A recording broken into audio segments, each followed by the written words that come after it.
2019 NFL season. This season went by pretty quickly, in my opinion, compared to the other seasons. We saw the Kansas City Chiefs win their first Super Bowl in over 50 years, and we saw Lamar Jackson win an MVP. We also saw Patrick Mahomes win his first Super Bowl. Hopefully we can see more. But today, I'm going to be saying my rankings for the top 10 QBs of the 2019 season. Let's go.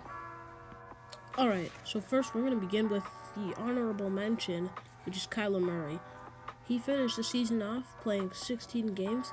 He threw 3,722 yards, and he threw 20 touchdowns and 12 interceptions. It's pretty good for him.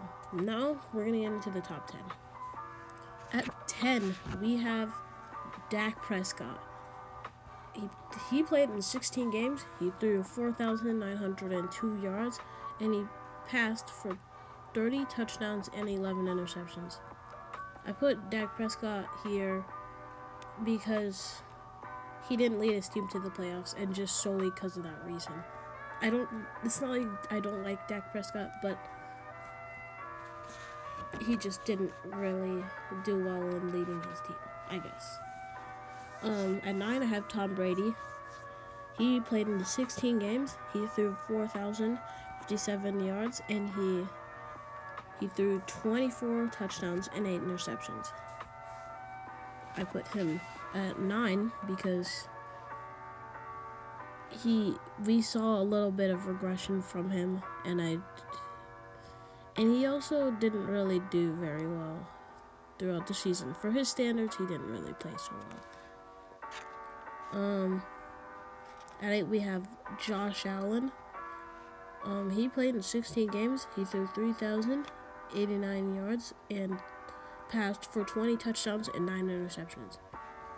I put Josh Allen at this spot because he changed a really bad, with the help of the general manager and the whole Bills organization.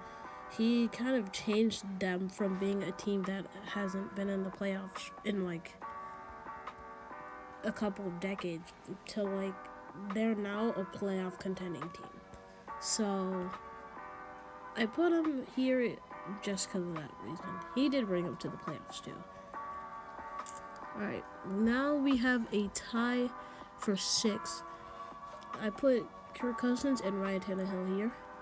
So Kirk Cousins, he played in 15 games. He threw 3,603 yards, and he passed for 26 touchdowns and 6 interceptions. Ryan Tannehill played in 12 games. He passed for 2,742 yards, and he threw 22 touchdowns to 6 interceptions. So, not really bad for either quarterback. They were both actually key leaders this season, and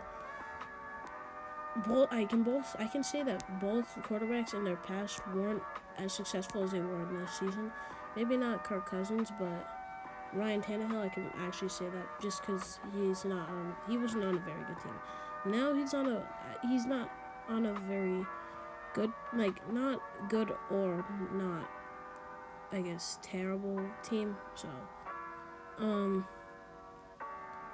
yeah, that's why I'm putting the two of them at this spot. They also did lead their teams to the playoffs, so pretty good. Kirk Cousins is somebody who's a little bit, he has a more threatening job because he could lose it really quickly, so I guess he's trying to hold on to that job, I guess, if you know what I mean. At 5, I have Aaron Rodgers. He played the entire season. He threw 4,002 yards. He threw 26 touchdowns and 4 interceptions. I put Aaron Rodgers at 5 because he didn't play the same way that everybody else did on this list. Bam, that's a really good reason right there. I don't really like Aaron Rodgers, but that was not the reason why I put him at 5. 5 is still a really high spot, but I put him at 5 because he kind of pulled, how would I say it? like, he didn't have to face any really hard teams in the playoffs. Like, he just had to face the Seahawks, and now he, like, almost dropped that game. But then in the NFC Championship, you know, their offense, like, their entire team just couldn't get it started in the first half. And so, yeah, things went badly. I only put him at 5 because the top 5 were pretty hard, so I just put him there for that reason. I know, it sounds really bad, but hopefully somebody has a good reason for that. At 4, we have Deshaun Watson. He played in 15 games. He threw 3,852 yards. He passed for 26 touchdowns and 12 interceptions. So you might be wondering, dude, you literally had Aaron Rodgers at 5, but you have Deshaun Watson at 4. Like, does this make any sense in, like, anyone's mind? Yeah, it really doesn't, but Deshaun Watson is the long-term solution. He also did lead his team. He had to play more games. He did, I would say, better than what Aaron Rodgers did. And for that reason, I just put him at 4.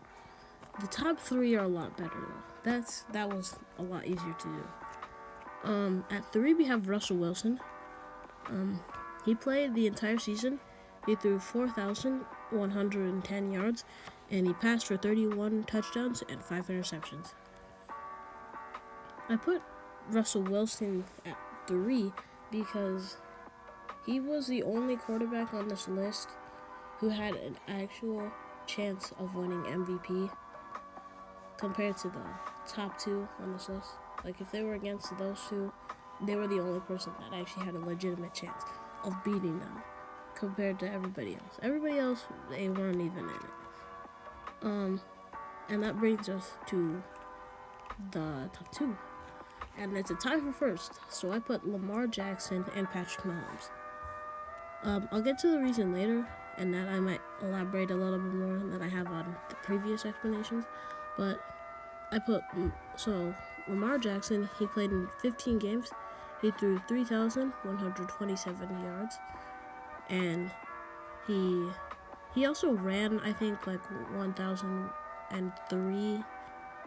He had 1,003 rush yards, but I don't really know. I don't have the stats there. But he did throw 36 touchdowns and 8 interceptions. No, wait, 6. Sorry. Patrick Mahomes played in 14 games. He threw 4,031 passing yards, and he threw 26 touchdowns to 15 interceptions. So stat-wise, Patrick Mahomes did not actually play. He didn't play bad, but he didn't play good. That's what I'll say. Lamar Jackson, he actually played really good. He was like one of the first players to have a 1,000 season. So the reason why I put those 2 as a tie for first was because Lamar Jackson, he won MVP. And for that reason alone, you are the number 1. But I put Patrick Mahomes there because Patrick Mahomes, he also did win a Super Bowl with the Chiefs, and he did win Super Bowl MVP. And so I thought if Lamar Jackson couldn't win a Super Bowl but could win MVP, and Patrick Mahomes couldn't win MVP even though he did last season, and he won a Super Bowl and Super Bowl MVP, that should be a tie for first. Like, Patrick Mahomes shouldn't be second and Lamar Jackson should be first. Those 2 should be together because they did 2, I guess, equal things. Like, one of them won MVP and the other one won a Super Bowl. 2 like equally good things, like, because the highest individual award I think you can get in the NFL, in my perspective, would be win MVP, and then the highest group thing that you could do was win the Super Bowl. So I put them there. You can, I guess, save your opinion and everything else in the comments down below. Make sure to like and subscribe, and I'll see you guys next time. Peace.